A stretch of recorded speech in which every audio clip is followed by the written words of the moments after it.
আজকে তোমাদের দেখাবো প্লাস্টিকের ঝুড়িতেও আমরা সুন্দর করে সাজানো গোছানো ছাদ বাগান তৈরি করতে পারি।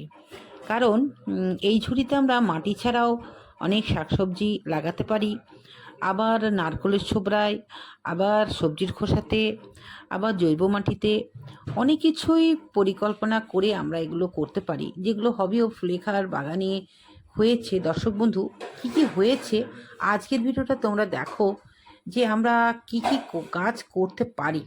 আমি কি করেছি সেটা দেখানোর জন্যই আজকের ভিডিও।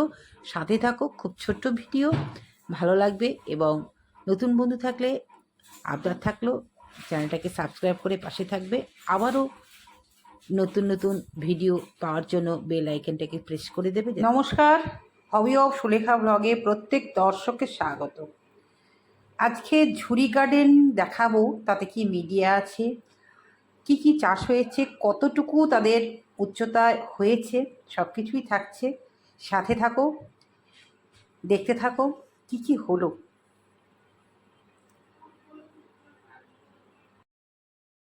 একদম মাটি ছাড়া যে যে চাষগুলো তোমাদের দেখিয়েছিলাম সেগুলোর আপডেট দেখাবো। এই যে দেখতে পাচ্ছ সবজির খোসা মধ্যে যে চাষগুলো হয়েছিল, তার সঙ্গে একটু মাটি মিশিয়ে জৈব সারও তৈরি করা হয়েছিল। বিভিন্ন মিডিয়া আছে, কোনোটায় সবজির খোসা, কোনোটা সবজির খোসা পচানো, তার মধ্যে মাটি মেশানো। যতগুলো চাষ করেছি হবি অফ সুলেখা ব্লগ চ্যানেলে তোমাদেরকে দেখিয়েছি। খুব ছোট জায়গার মধ্যে হালকাভাবে আমরা চাষ করতে পারি।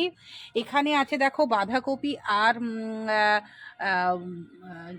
বিদেশি যে মটর শাকটা হয়, যেটা আমরা ঘুগনিতে খাই, সেই শাকটা। আর এখানে আছে ছোলার শাক।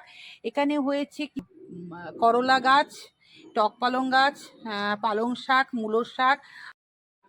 দেখতে পাচ্ছ সাধারণ জৈব মাটিতে কুলেখাড়ার শাক মোটামুটি 4বার তোলা হয়ে গেল। 10 টাকার কুলেখাড়ার শাক নিয়ে এসে ওপরি অংশটাকে আমরা শাক হিসাবে খেয়ে ডাঁটিগুলোকে লাগিয়ে অনায়াসেই বারবার করে শাকটা খেতে পারি।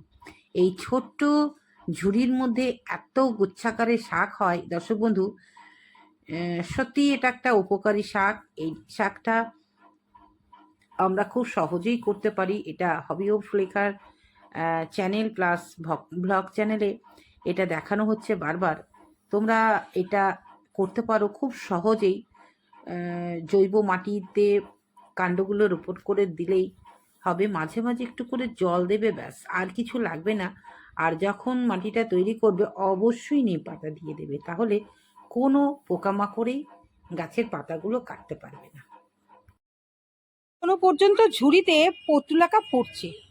এটা 2 সিজন হয়ে গেল, আবারও হচ্ছে। এখানে কি কি মিডিয়া আছে দেখো। আছে নারকলের ছোবাতে ছোলার শাক, আছে সবজির খোসায় বাঁধাকপি, আছে জৈব মাটিতে ধনেপাতা, আছে জৈব মাটিতে বাঁধাকপি, আর সব জৈব মাটিতে আছে 3 রকমের কলমির শাক। আর এখানে ছিল কুলেখাড়া, ওটা ছিল জৈব মাটি। আর এখানে আছে কাঠের গুঁড়োতে আছে। আর একটা নতুন পদ্ধতি আমি কাঠের গুঁড়োতে করেছি। আর দেখো এখানেও খুব সুন্দর সবজির খোসার মধ্যে উচ্ছে গাছ। কি কি মিডিয়া আছে সেটা বলবো। এই সবজির খোসার মধ্যে আছে টক পালং, আর আছে তোমার টমেটো গাছ। জৈব মাটিতে আছে পালং শাক, এভাবে আছে।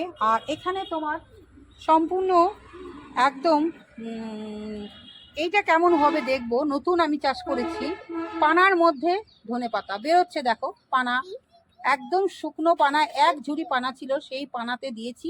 ওপরে হালকা করে একটুখানি মাটি দিয়ে ঢেকে দিয়েছি, অল্প একটু। সব মিলিয়ে ঝুড়ি গার্ডেন একটু বেশ মাথা উঁচু করে উঠতে চেষ্টা করছে। দেখো ধনেপাতা বেরোতে লেগেছে। এটা আমার একটা নতুন দেখার বিষয়, যে কচুরি পানা না, জলা পানা, মানে যেটা পদ্মতে থাকে, সেই পানার মধ্যেও কিন্তু আমরা চাষ করতে পারি, শুকিয়ে করতে পারি। এবার কাঁচাতে তো পরবর্তী বছরে স্টেপ নেব। তো দেখো সুন্দর বেরিয়েছে, তার মানে হবে। চারা করে কচুর খানিকটা মাথা উঁচু হয়ে গেলে একটু, তারপরে আবার অন্য জায়গায় বসিয়ে দেবো। এই ছোট্ট পরিবার নিয়েই চলছে হবি ও সুলেখার গার্ডেন। তার সঙ্গে খুব সুন্দর সুন্দর ফুল ফুটেছে, তো চলো দেখাই। এখানে রয়েছে বাগান বিলাস গাছ, খুব সুন্দর সুন্দর ফুল ফুটেছে এবং প্রত্যেকটা কালার আলাদা। দেখো দর্শক বন্ধু, প্রত্যেকটা কালার আলাদা, red colour, pink colour, violet colour, প্রচুর কালার আছে, প্রচুর কালার। এবং হোয়াইট কালারের মধ্যেও দুটো আছে। খুব সুন্দর সুন্দর ফুল, মানে দেখবার মতন। ছোট্টর মধ্যে আজ তোমাদের দেখিয়ে দিচ্ছি, তোমরা দেখো।